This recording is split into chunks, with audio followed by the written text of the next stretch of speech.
ulit sa isang episode ng Dev Codigo. So, sa episode na ito, tuturuan ko naman kayong gumawa ng isang application na nakipag-usap sa database nyo.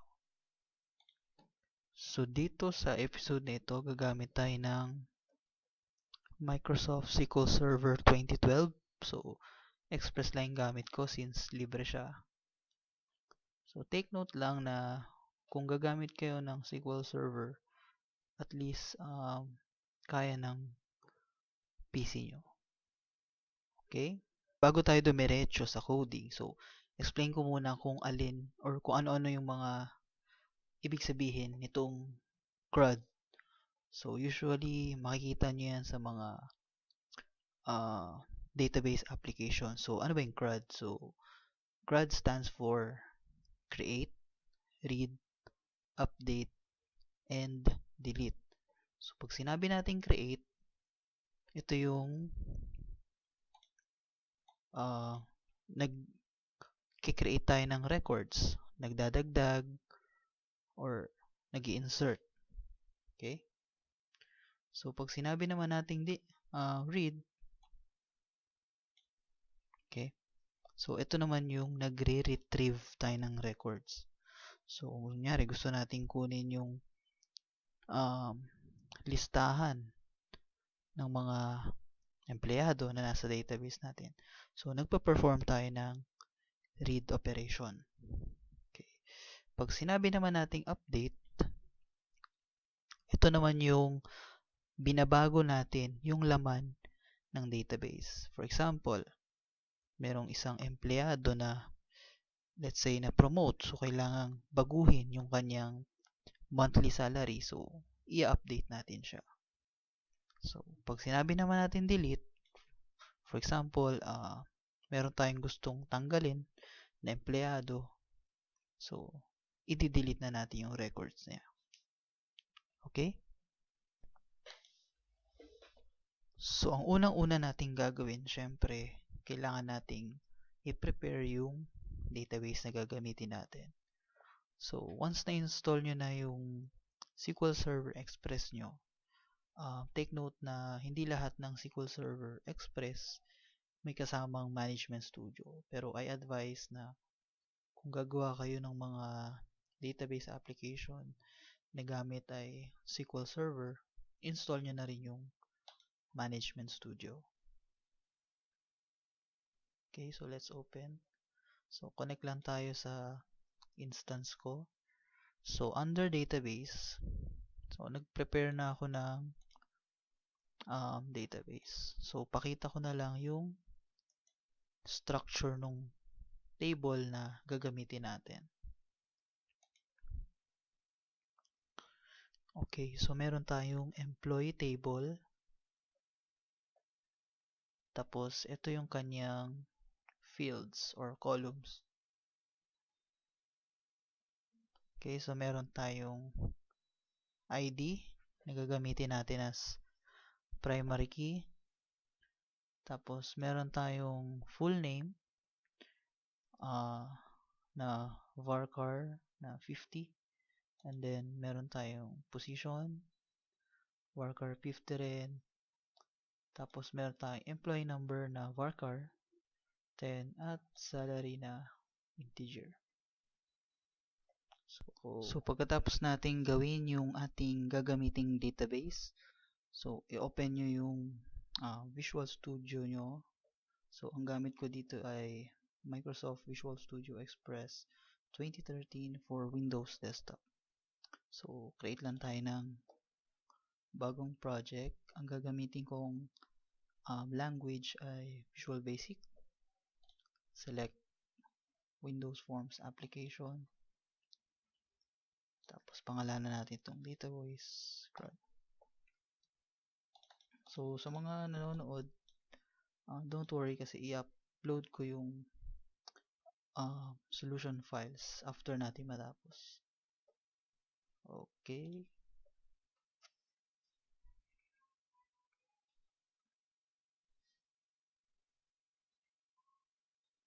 So, ang unang-unang yung makikita once na nag-create kayo ng new Windows Forms application ay isang blank form. So, ang una nating gagawin ay yung create o yung nag-a-add ng records sa database. So, since meron tayong full name, position, employee number, salary. So, magdadagdag tayo ng 4 na text box.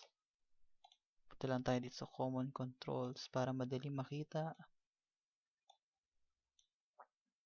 Tapos mag-drag tayo ng 4 na text box. Okay. So, I suggest na para mas madali nyong i-reference yung mga text box nyo, pangalanan nyo siya na kung ano yung magiging laman niyang information. So, let's say, full name. So, lagay natin text, full name, position,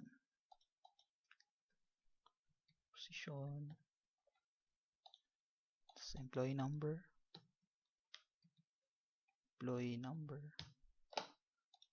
and then salary.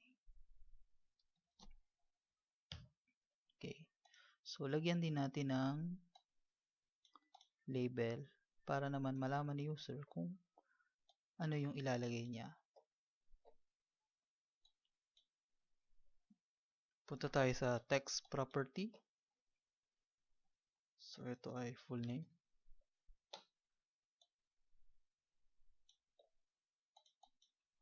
Ito ay, ito si salary.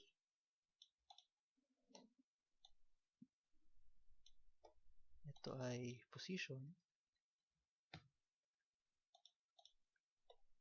Okay. Tapos mali.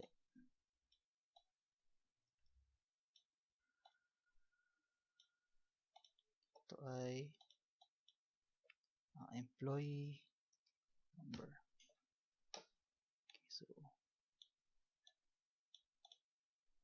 Okay, so okay na yan. So, lagyan natin ng button para merong i-click si user na tatawag ng ating create method. So, dito, lagyan natin siya ng text na add employee. Papangalanan ko rin siya button add employee. Okay. Tapos next.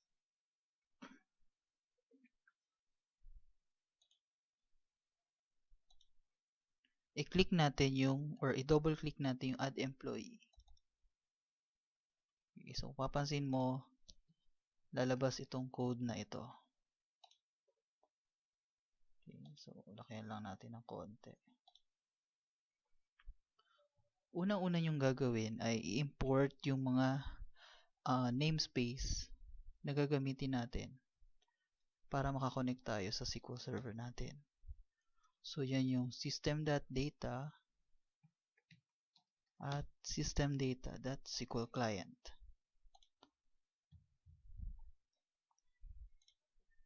Tapos, declare tayo ng ating connection object. Pangalan natin con as SQL connection. Okay. Tapos, dito, so once na click down natin ang button na to, dito natin ipe-perform yung create method natin. So, syempre, una, ang gagawin natin, mag-instantiate tayo ng connection object. Ngayon, dito sa SQL connection, pwede mong ipasa yung connection string na mismo. So, ganun yung gagawin natin. So, yung connection string na yan, yan isa sa mga pinakamahalagang dapat mong malaman kung makikipag-interact ka sa database mo. Pero kung hindi mo alam kung anong gagamitin mong connection string, I suggest punta ka dito sa connectionstrings.com. Tapos nandito yung mga iba't ibang klase ng database na pwede mong gamitin. So punta tayo sa SQL Server since yun yung ginagamit natin. And then scroll lang tayo pababa. At ito yung gagamitin natin since may instance yung aking SQL Server. Okay, so copy lang natin to. Tapos balik tayo dito at i-paste. Okay, so lagay natin yung server. So yung server yon ay yung host name mo. Yung host name ng machine mo. So kung hindi mo alam kung ano yung host name ng machine mo, so open ka lang ng command prompt, then type mo na yung host name, enter, bibigyan nyo. And then yung instance name, so gamit ko lang dito is default instance ng SQL Server Express. So SQL Express. And then yung create nating database, Gizmo Blogger Demo, since gamit ko rin to sa blog ko. So kung gusto nyong makita yung demo ko doon, so visit nyo lang. Tapos hindi ako gumamit ng SQL Server username and password. Ang gamit ko ay Windows Authentication. So, idadagdag ko tong trusted connection was true. Okay. Ngayon, gusto ko i-try kung successful yung connection. Okay. So, para i-try or para i-test kung successful, so tawagin lang natin yung open and then kunin natin yung state. Tapos, i-check natin kung open. Pagka open siya, so, prompt lang tayo ng successful. Pag hindi naman, ngayon, yung ginagawa natin dito ngayon, kumbaga pang test lang muna siya kung successful yung connection natin gamit yung connection string na ginawa natin. Tapos, don't forget na i-close yung naka-open na connection. So, test muna natin. Okay, so at this point, successful siya. Pwede na natin itong burahin. Ngayon, proceed tayo sa pag-insert ng record. So, gagawin ko, gagawa ako ng command object. So, yung command object yung kumbaga, siya yung mag-handle ng mga SQL queries natin. Or kung hindi man SQL queries, pwedeng stored procedures and other things. So, pwede ako mag-create ng command gamit yung connection object natin. So, meron na akong command object. Tapos niyan, ipapasa ko yung command text. So, si command text, dito natin ipapasa yung SQL query natin. So, usually, gumagamit ako ng string format para madaling magpasa ng strings or mas may structure siya. So, pakita ko sa inyo kung paano. So, yung create method, ang gagamitin nating SQL query dito is insert. So, insert into, tapos yung table name, which is employee, and then, yung columns na insert na natin. So, full name, position, employee number, at salary. So, lagyan natin full name, position, employee number,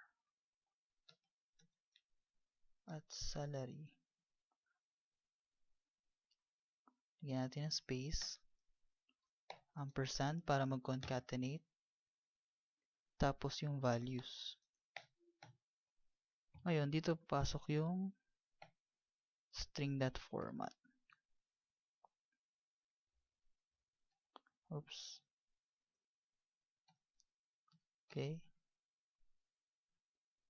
Para mas madaling mag-concatenate. Ayan, ipapasa na natin yung so yung 0 dito, siya yung second argument and so on. So sa string.format, papasa mo yung string and then yung next arguments mo, yun yung ipapasa niya dito sa mga curly braces starting from index 0 up to infinity. So yung index 0 natin, supposed to be dapat siya si full name. Okay, pasa natin yan. Next is yung position. So makikita mo, since pinangalanan natin yung text boxes mo na descriptive na names, mas madali siya i-identify compared kung ang pangalan lang nila is text box 1, text box 2, text box 3. Okay, so at this point, meron na tayong command object na mag-handle ng ating SQL query. Ang next na gagawin natin ay tawagin natin yung execute non-query. Okay, so bakit non-query? Kasi hindi tayo nag-perform ng read. So gagamitin natin siya kung insert, update, and delete. Okay? Ngayon, yung execute non-query na yan, magre-return siya ng integer. Okay? Yung integer na yan, ang laman yan, ay kung gaano karami yung rows na naapektuhan niya. So, sa insert, supposed to be, kung isa lang yung record na in-insert mo, dapat one record lang yon. So, ikunin natin siya as rows affected. Tapos, i-assign natin yung return value ng execute non-query. Para pwede tayong gumawa ng condition dito na kapag more than 0, ibig sabihin nun, successful tayo. Okay? Otherwise, hindi nag-success yung ating create.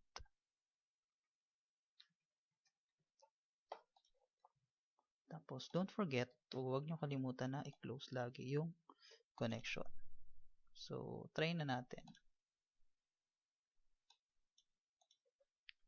Okay, so lagay natin Mark Zuckerberg, CEO, at 1,500 ang kanyang salary. Click natin yung add at successful. So, para ma-check kung successful nga, so punta tayo sa Management Studio, right-click mo yung table and select top 1,000 rows.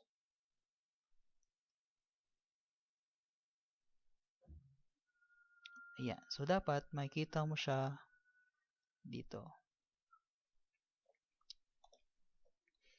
So, ang next na gagawin naman natin ay ang read method. So, sa read, gagawa tayo ng separate form. So, right-click nyo lang yung project nyo, then add. Ito. So, meron na ditong Windows form. So, add lang natin yan. So, meron naman tayo ditong blank form. Papansin mo, pag in-start mo, hindi yung form to yung lumalabas. So, gagawin natin, right-click mo yung project, properties, then select mo yung form 2 as the startup form. Save lang natin to. Test lang and yan. So form 2 na. So dito, so since read siya, gamit tayo ng under data. So gamit tayo ng data grid view para makita natin yung laman ng employee table. Mag-a-add din ako ng button para yan yung gagamitin natin para mag-execute yung load data. Okay, so best practice, pangalanan natin ang mga controls natin. Change din natin yung text property niya. Okay. So, punta muna tayo dito. Kopyahin lang natin ito. So, open natin code.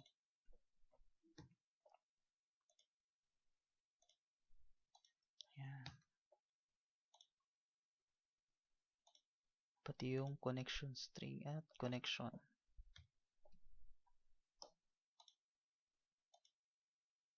Okay. So, dito natin siya ilalagay sa button load. Okay, so declare muna natin si con.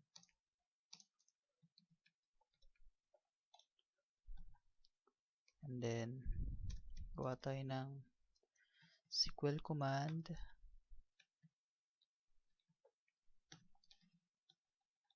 Tapos, ang ating text ay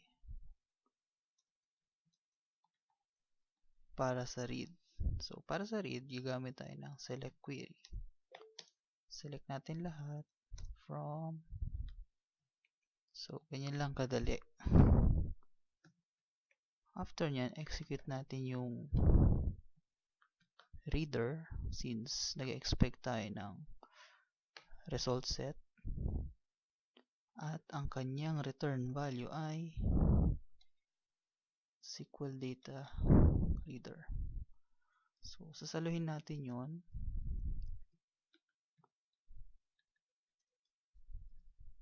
Okay. So, dito, meron tayong data reader. Tapos, para i-load siya sa data grid view, gagamit tayo ng data table. So, declare tayo ng data table at tawagin natin yung load function at i-provide natin yung data reader. Okay, so at this point, meron na tayong laman or meron na laman yung data table natin. At i-assign naman natin yon sa data source property ng ating grid view. Okay. So, hindi natin sure kung yung table ay may laman. So, not necessarily laging may laman yung employee table natin. So, what if wala? So, maglagay tayo ng okay. So, meron tayong checking na has rows na boolean siya. So, kapag may laman siya, saka lang natin ilo-load. And, of course, don't forget to close. Pati na rin yung data reader. Okay? So, let's check kung magra-run.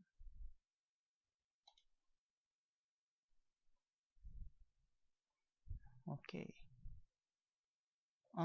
Okay. So, hindi natin tinawag yung open. So, try ulit natin and okay. So, at this point, nagpag-perform na tayo ng create at read. Okay, so ang susunod na gagawin naman natin ay ang update method. So sa update, kailangan nating kunin muna yung data or yung information ng record, saka natin siya i-modify. So ang gagawin ko dito, magdadagdag ulit ako ng text boxes,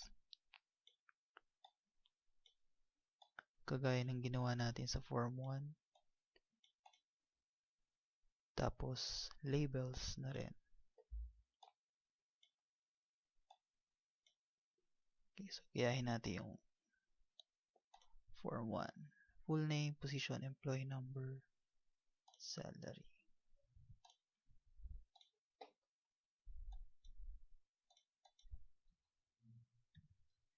Full name,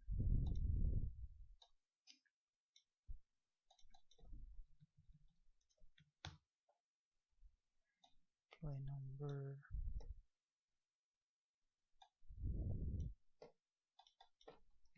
position,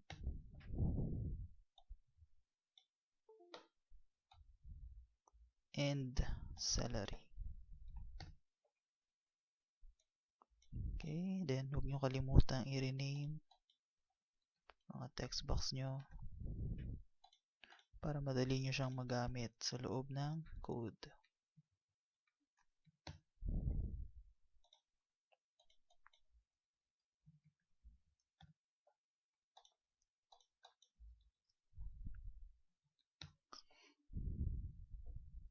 Oops, mali.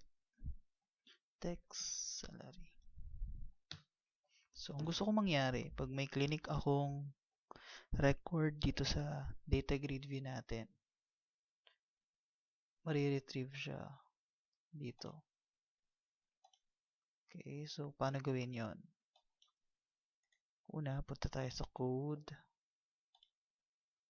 Punta tayo sa data grid view, then hanapin natin yung event na yon. So, ilalagay ko siya sa selection change.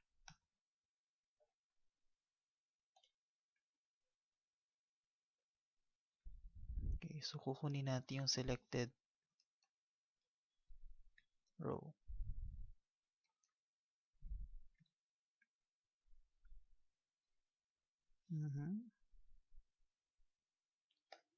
Gusto natin yung isa lang. Okay. And then, i-assign natin siya sa mga text box na to. So, check muna natin kung ano yung magiging laman.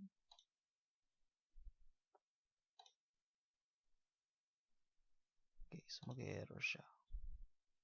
Okay, so dahil nag-error siya, lagyan natin ng checking na kung meron mang selected rows, so count greater than 0, saka lang natin siya i-assign.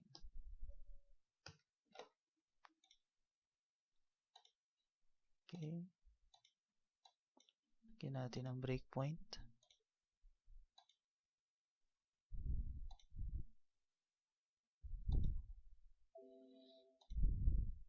Pinindot ko yung F11.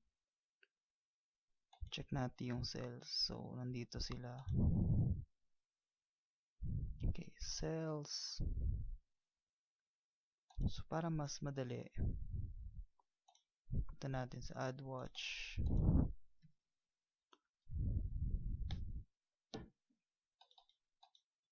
Kunin natin yung value. So, ayan. Papansin mo, bawat row dito. So, ayan yung mga cells natin.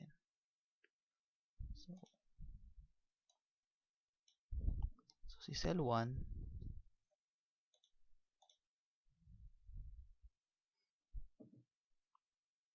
okay, lakihan natin para makita. Cell 0, siya yung ID. Cell 1, siya yung full name. Cell 2 is yung position, employee number, and then salary.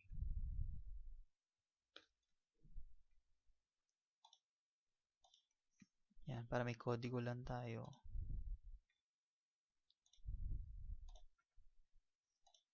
So, assign natin to sa mga text box natin. Kailangan natin ng full name. Selected row that cells. Chassis 1.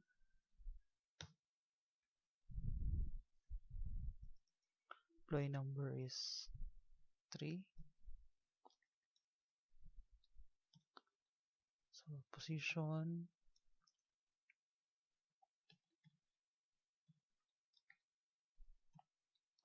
And then,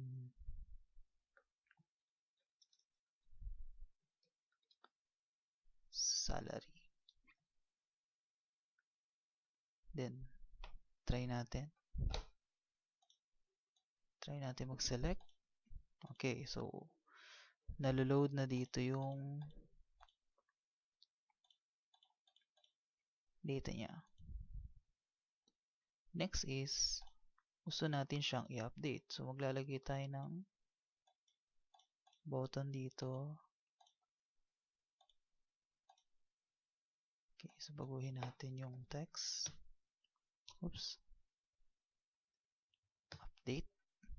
Pati na rin yung pangalan ng button.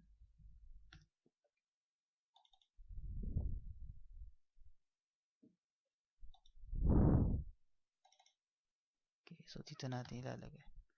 Now, para sa update query, so kailangan natin kunin yung ID. So, gawa lang tayo ng isang variable na ang scope niya is within the class form2 para matandaan natin yung employee ID. So, assign lang natin siya dito. So, si ID is nasa cell 0.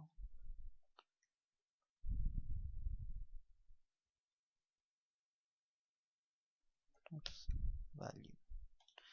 Okay, so sa click, gagayahin lang natin ito. Pero instead of select,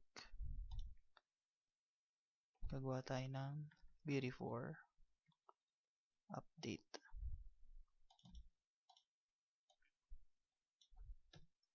Okay, so gamit tayo ng string format, update, table name, employee, set. Okay, dito sa set, column name equals value. So, column name, full name equals ating argument 0. Okay. Full name. Meron tayong position. Okay.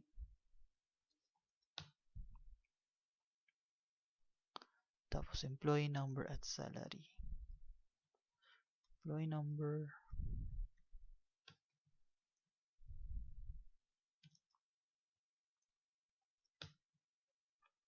Salary.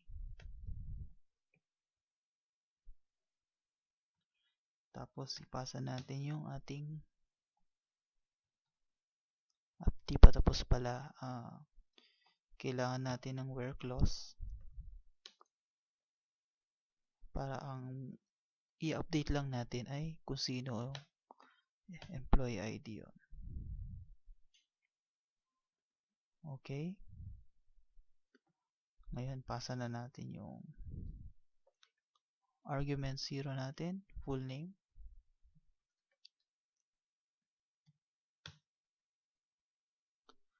Argument 1 is position. And then, employee number. And then, salary. Tapos, dito papasok yung ating employee ID para dito sa where clause. So, naipasa natin na yung SQL query natin. So, kagaya ng insert. So, kailangan nating kunin kung meron bang na-modify. Execute non-query. So, babato niya ay integer. Tapos, maglagay tayo dito ng test kung meron siyang na-affect. Kung meron, ibig sabihin na-update natin ang tama. Otherwise, hindi. Okay? At huwag kalimutang i-close ang connection. Okay? So, try natin siyang i-run. Load yung data. Palitan natin ang position ni Zuckerberg. Gawin natin siyang software developer. Tapos 100 na lang ang sweldo niya. Update. Try natin i-load ulit. At yun. Nabago natin position at salary. Sa puntong ito, meron na tayong create, read, at update. So, ang pinakahuling gagawin natin sa ngayon ay ang delete.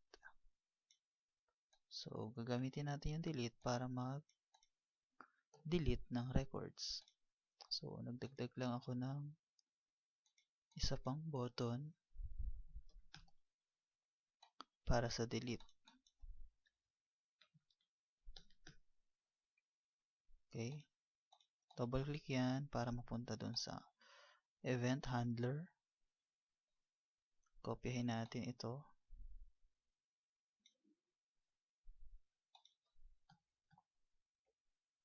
Tapos, ipasa natin yung query niya. Where ID equals. So, gamit ulit tayo ng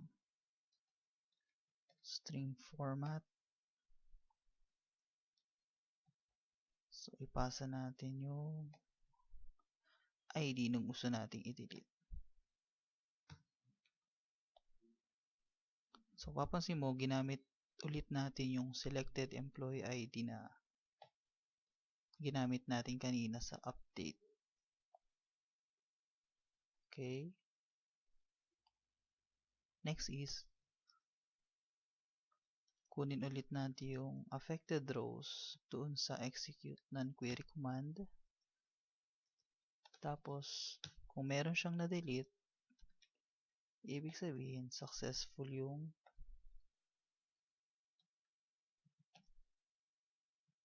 pag-delete natin. Otherwise, walang na-delete.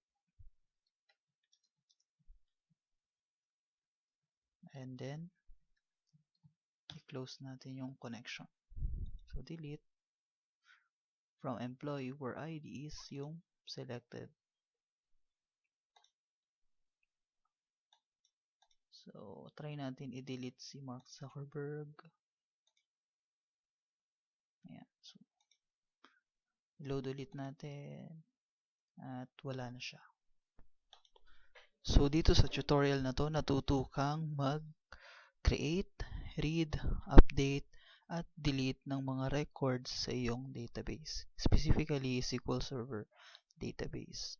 So, once again, ito po si Mark ng Dev Codigo. Huwag niyong kalimutang mag-subscribe sa video na to, sa video channel na to. At marami pang susunod na tutorial videos ang ipapublish ko.